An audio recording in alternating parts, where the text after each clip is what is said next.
The year is 1996. We have just seen the second Star Trek The Next Generation film called Star Trek First Contact. It's amazing, but we're going to fix it. Cue the intro.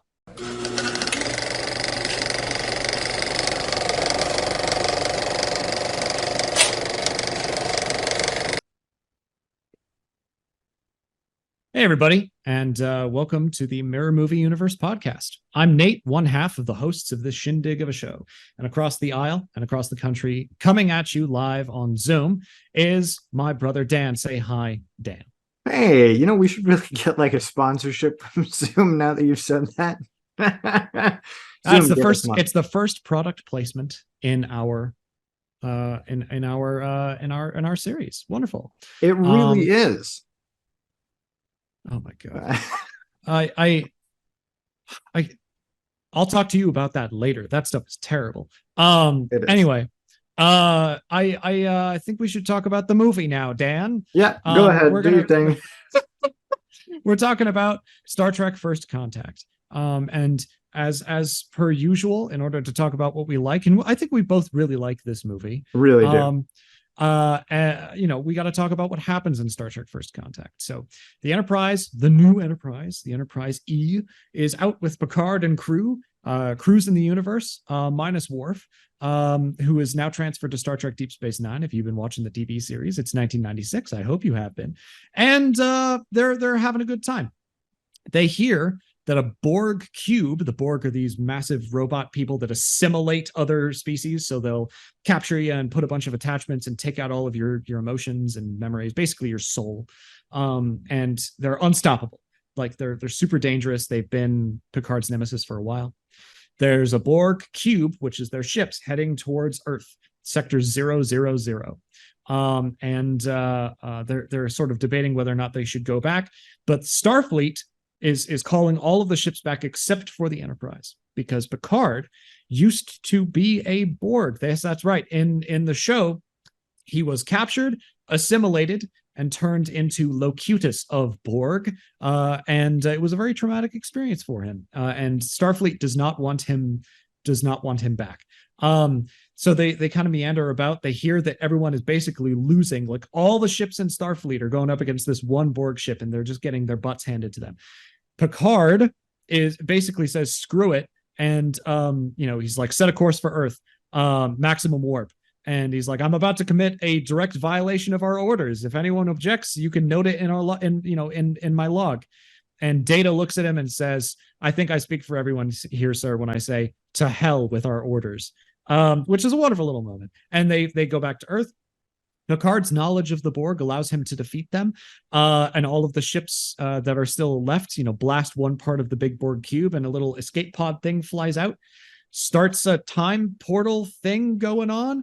And once the Borg, escape pod sphere thing goes into the time portal, all of Earth is immediately changed, because there is, Borg everywhere, and there's no humans left. And so they realize that the Borg have gone back to the past and changed history. They fly through this portal after the Borg escape pod sphere thing, and they discover that the Borg's plan is to stop first contact with another species. Humanity, hundreds of years before, had started venturing out into the cosmos, and the Borg's ultimate plan is to screw up the plans of Zefram Cochrane, who invented the warp drive, the faster than light travel that all of Star Trek uses. So they're going to mess his stuff up, and they do, and take over the planet. So the Enterprise goes back through this time portal to stop them. They take Worf with them. He was on another ship called the Defiant from Deep Space Nine. Hope you've been watching that. And they help the people in the past. This is, I think, like the 2050s or 2100 or something like that. It's post-nuclear war. Like the Earth is not in a great place. And Zefram Cochrane, this genius, is coming up with the plans to build this thing. So they send Riker and Troy and Geordi LaForge down to the surface to help out Zefram Cochrane, and everyone else stays on the ship to fight off a Borg infestation that's taken over engineering and a bunch of the rest of the areas of the ship. Picard goes through some moments where he has to deal with his trauma. He has a lot of trouble with this because the Borg are some people who really hurt him in the past. the Borg Queen, because that exists apparently, is on board the ship in engineering. She captures data and offers him emotions and what it's like to be a real human.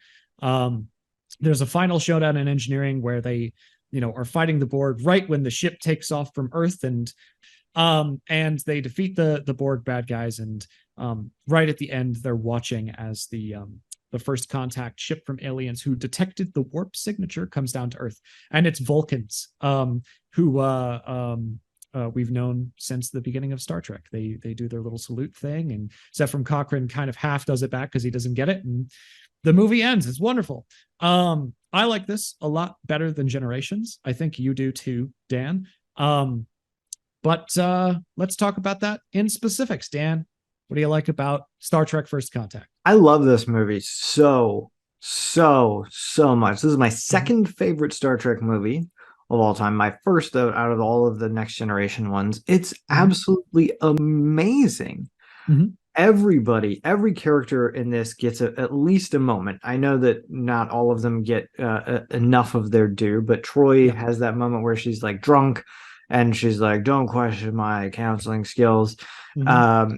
Geordi and Riker are on the planet with Zefram Cochrane. You get Worf doing some awesome stuff with fighting Borg, and of course Picard is fantastic. Mm-hmm. You even get to see Alyssa Ogawa, Nurse Ogawa, and Reginald Barclay come back for little like one scenes here and there, which is so nice that they did that. These are recurring characters, like very minor characters from the Next Generation. Maybe they're in a dozen episodes over the course of 7 years, and not even that.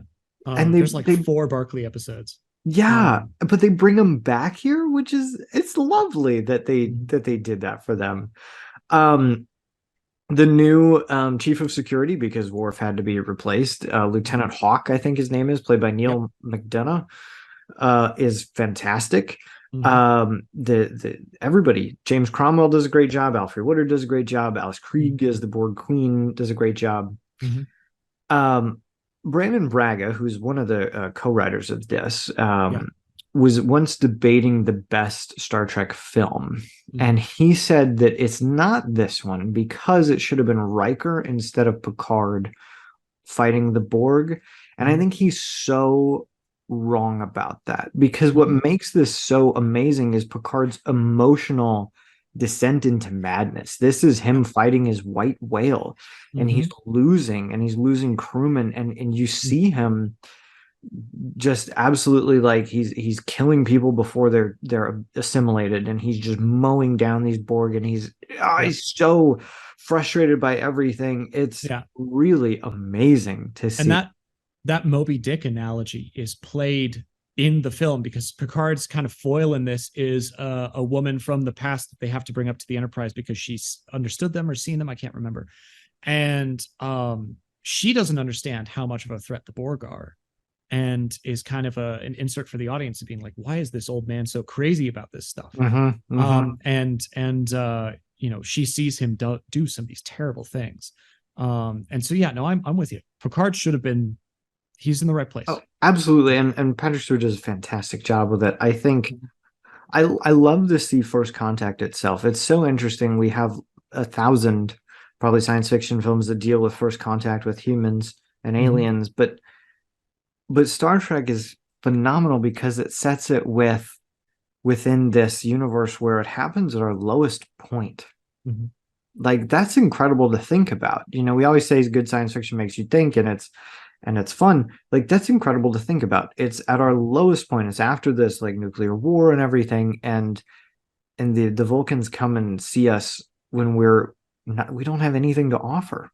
That's really, really cool that they fleshed that out. I love that Cochrane is not how they think he is. Geordi's like geeking out because he went to Zefram Cochrane high school. And he turns out to just be like this he's kind of a bum, honestly. He's just like a crazy old man tinkering with stuff who figures out how to make a rocket. And I love that, because like no historical figure, no person really is ever as good as we think they are. Like, everybody has sins and skeletons in their closet and all sorts of stuff, and we see that you know, with these presidents that we idolize and stuff. They've done some terrible things, and so it's really great that they made Cochrane this flawed character, and it's comedic, but it's also like a really nice thing that they've done there. Mm-hmm. And the last thing that I'll say about this, and I know that you are the film buff and I'm just a fan, but I love the way that Jonathan Frakes shot this. It feels like a horror movie. The Enterprise hallways are claustrophobic, the way that he shoots it and the way the Borg are coming to you. It's like an old school zombie movie. Yeah. It's really scary and atmospheric, and I mean, hats off to him for shooting it that way. It is absolutely phenomenal. So like really, really, really well done on the way that that's done. But that's it for me. What do you love about it? Well, I don't remember in particular the way anything was shot, but I do like how a lot of things are put together. It introduces people who've maybe not seen the series to a lot of things from it, like the Borg. There's a scene in the middle where you get to see more stuff with a holodeck, which becomes a large plot point in the next movie, where Picard mows down a couple of Borg with a literal machine gun, because the phasers don't work after a little while. I love that it gives more people more stuff to do. My favorite moment, and I don't remember if it's in the final film or if it's a deleted scene, but Crusher is like leading some wounded people through like the vents or whatever, and she activates the emergency medical hologram. Yes, like, it's in the actual film. It's fantastic. Okay. And he's like, please state the nature of a medical emergency. I met that guy once, by the way. Robert Picardo, like, that's amazing. For like 2 seconds at a party, but it was like a party for space people. He's in the Planetary Society. Anyway. She's like, 20 Borg are about to burst through that door, and he's like, I'm a doctor, not a doorstop. What am I supposed to do? It's lovely. I love it. I love all of the supporting cast as well. Zephram Cochrane's great. The guy who plays Lieutenant Hawk is in one of my favorite TV shows ever called Band of Brothers. And I think he does great with it. There's a lot of great little things going on for a Star Trek action movie, because this is very much like an action movie. It works the best that it possibly could. I'm we'll call it morally opposed to there being these next gen movies at all. I like All Good Things, which is the title of the last episode of Next Generation series, is the perfect end and send off for all of these characters. And so these movies existing at all, not a fan. The Picard follow-on series, not a fan, just of the concept in general. But if you're going to do it, this is a good way to do it. I like this movie a lot. So there's that. And mostly it's the best movie with Data. He's a fixture of a lot of the films. He's got something to do in all of them, but he's tempted perhaps the most. The Borg Queen is grafting real skin onto him to become human and all of this kind of stuff. And there's a great moment at the end where they're about to like kill the ship that's flying away, and the Borg Queen is like, fire torpedoes or whatever, and it looks like they're going to intercept it, and then it just barely misses, and that Data made this happen, and she's like, Data, what the hell? And he goes, resistance is futile, and bursts open like a vat of acid that destroys all the Borg stuff and also destroys the human parts of him, and he goes back to being android. It's great. Data's great in this movie. Brent Spiner did wonderful work on this film. And I like these things about it.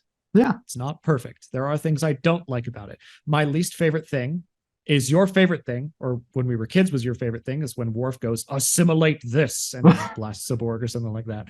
But I don't know. We should say, well, before we get into the fixes, let me just say there's another cameo in this movie from Voyager. Did you pick up on it?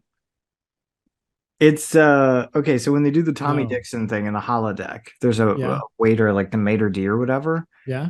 That's Neelix without the No, really? Yes.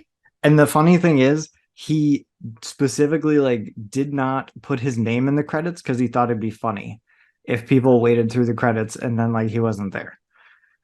That's brilliant. I think that's fantastic. hilarious. He also shows up in like a couple episodes of Enterprise as different aliens. Like Yeah. Star Trek shares a lot of people. That's funny though.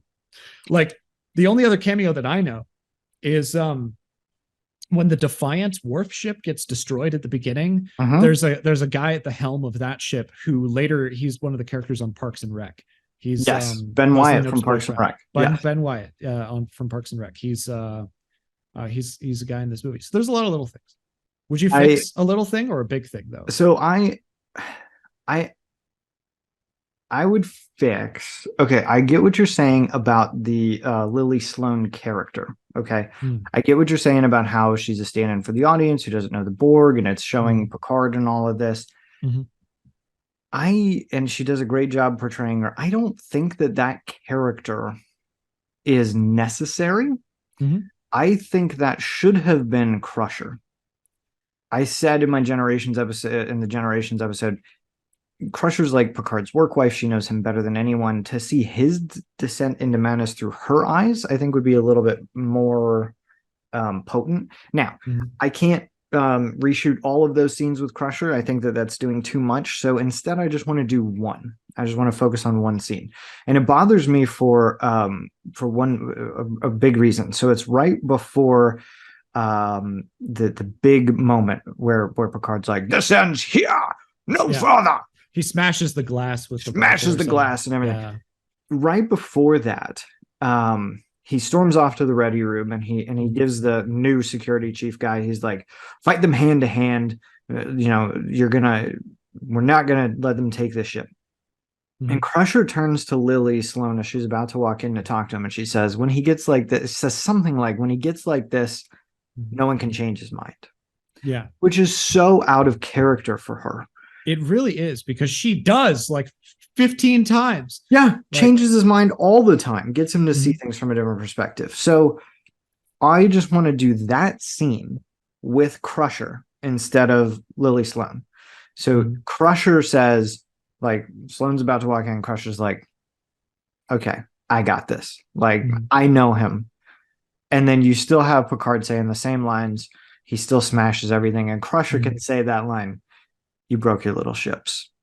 And having it come from her, first of all, Gates McFadden would absolutely kill it. Yes. And having it come from her gives that a little bit more emotion, a little bit more potency for everything that Picard is going through. To have your best friend call you out on something means a lot more than just some random person. Oh, yeah. And they don't even really play up the conflict with Crusher in the mix, because he has a moment against Worf where Worf gets mad at him. He's like, "If you were a lesser man, I would kill you where you stand." Crusher's just kind of there.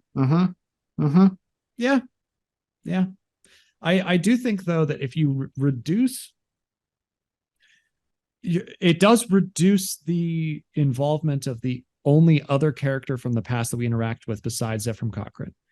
And if you're only interacting with one person in the past, it feels a little, I mean, like a little contrived. But yeah, I can't take her out of the whole movie, so you still get her and him in the holodeck, even though, oh my gosh, so it would be amazing with Crusher in the holodeck. You still get Sloan and Picard in the holodeck. You still get Sloan see him like tear into a Borg, and she realizes the pin, like the one you're wearing, and she says that's one of yours. You still get that moment from her. You still get to see her react throughout everything else, but in the most pivotal moment, I want it to be Crusher. That makes sense. I can't argue with it, other than, you got to be careful about reducing the only other role from the past. But if you do it deftly, it should work out. All right. I can see it. I'm not as emphatic about it as I am about your Generations fix, but I see it. Yeah. Well, thank you. What about you, Nate? What is your fix for this fine Star Trek film? When you were talking about this podcast at the start, I came up with this fix as the first one. You were like, we're going to fix these movies. It has to be a little thing, maybe a reshoot or an addition or whatever. And I was like, okay, well, out of all of the movies that we're talking about doing, this was the first idea I had. It's very Nate centric, but I love the character of Ephraim Cochrane. He shows up in several other Star Trek things. So He's very integral to it. But the best part of this movie is the end, where the Vulcans show up and they do the salute and they find humanity at its lowest point. And I would change something about that, not to fix it, not that it's wrong, but to make to make it a little bit more poignant and better. So, I saw this movie when I was in high school. It was the same late summer that the Curiosity rover landed on Mars, which is my favorite Mars mission and all of this kind of stuff. And so I was just starting to get into space stuff as much as I am. And I watched the end of this movie where, we're making contact with another civilization, and I cried. It was just absolutely amazing. I love this thing. This movie came out in 1996. Someone would have still been alive in 1996 that I could recast as Zefram Cochrane. He's not in the film that much. You could reshoot his scenes for not that big of a budget, but I think it would be hilarious if Carl Sagan was recast as Zefram Cochrane. If you don't know who Carl Sagan is, he wrote the book about Contact. I mean, it's a fictional book, but he also, was an astronomer and a science communicator and all of this kind of stuff, and super into, giving a message, a voice to the stars.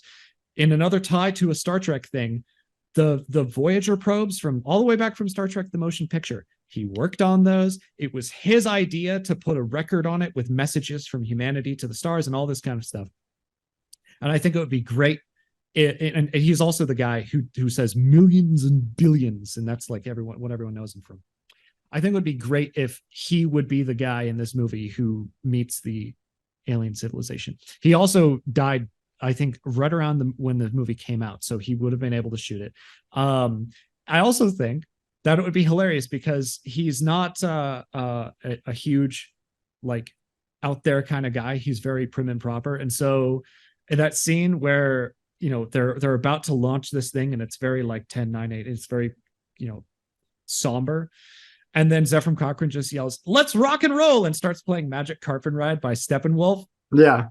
I think that would be hilarious. Not that James Cromwell did a bad job, because he's great. He is. He's great. The first thing I thought of when we were like, what would you change in film? This would make me, Nate, very happy personally if Carl Sagan was Zefram Cochrane. Does anyone else care about that? No. But it would make me, Nate, very, very happy. So that's what I'm going with. I'm gonna say Carl Sagan is Zefram Cochrane. That's all right. Yeah. I know very little about Carl Sagan. That's fine.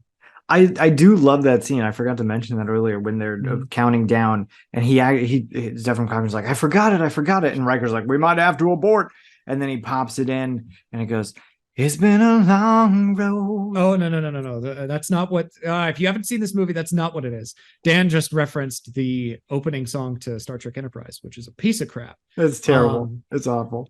Oh my God. No, anyway. I really love that moment in this movie. And when I was a teenager, that genuinely surprised me and made me laugh. No matter if you implement my fix or not, Cochrane is a great character. He's wonderful. He's in Enterprise too. He shows up. He's in the mirror universe episodes, right? They open it with him. They open an alternate version of this from this movie, where he kills the Vulcans and storms the ship. Yeah, they also do. There's like a speech he gives. They're like watching, like, this is Zefram Cochrane's speech about warp technology, and it's still James Cromwell doing the thing. Yeah. But yeah. Honestly, could you just have Carl Sagan do a cameo? I'm sure that he's a big space guy, and have him meet the aliens like next to James Cromwell and be like, "Welcome to Earth," or whatever he sounds like, Yeah, welcome to Earth. No, he could be one of the Vulcans. I don't really care. It's a movie about contacting an alien species, which he was the guy about. Like, he was the expert about this. It